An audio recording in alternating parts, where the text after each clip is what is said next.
एक आदमी ने अपने बर्फीले जूते को साफ किया। उसने देखा कि उसके मुंह में एक सड़ा हुआ दांत था। अगले ही पल उसने उन्हीं जूतों के धारदार ब्लेड को उस सड़े दांत के पास टिकाया और एक बड़ा पत्थर उठाकर जोर से उस पर दे मारा। वो चीखते हुए बेहोश हो गया। जब होश आया तो जिंदा रहने की भूख ने उसे एक बार फिर खड़ा होने पर मजबूर कर दिया। अब वो विमान के मलबे को खोलने लगा। उसे उम्मीद थी कि शायद कुछ काम की चीजें मिल जाएं। पहले बॉक्स में कुछ खास नहीं निकला। दूसरे में एक वॉलीबॉल था। तीसरे में मिली एक जोड़ी बर्फीले जूते। उसने तुरंत ही जूतों को हथियार की तरह इस्तेमाल किया। इसके बाद उसे एक लंबी स्कर्ट मिली। उसने उसका निचला हिस्सा फाड़ दिया और उससे एक मछली पकड़ने का जाल बना डाला। किस्मत से एक छोटी मछली जाल में फंस भी गई, लेकिन जब उसने उसे खाने की कोशिश की तो उस मछली की कच्ची गंध इतनी तेज थी कि वह निगल नहीं पाया। इसके बाद वह आग जलाने की कोशिश करने लगा, लेकिन गलती से उसका हाथ कट गया। गुस्से और हताशा में उसने पास की चीजों को फेंकना शुरू कर दिया। लेकिन जैसे ही वो शांत हुआ, उसकी नजर वॉलीबॉल पर पड़ी, जिस पर एक लाल रंग का निशान था। उसने उसी गेंद पर एक इंसानी चेहरा बना दिया और उसे एक नाम दिया, विल्सन। वह विल्सन को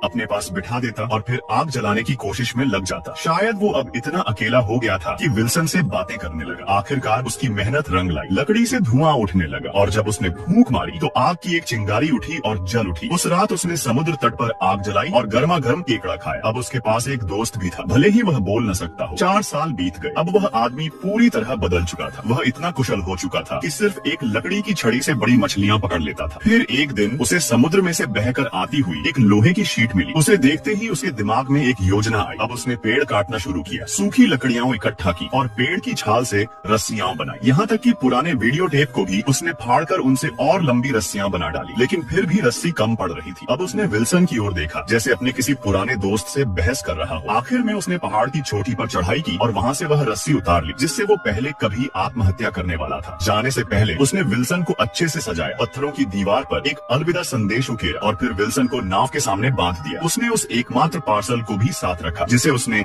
आज तक कभी खोला नहीं था। अब वह समुद्र की ओर निकल पड़ा।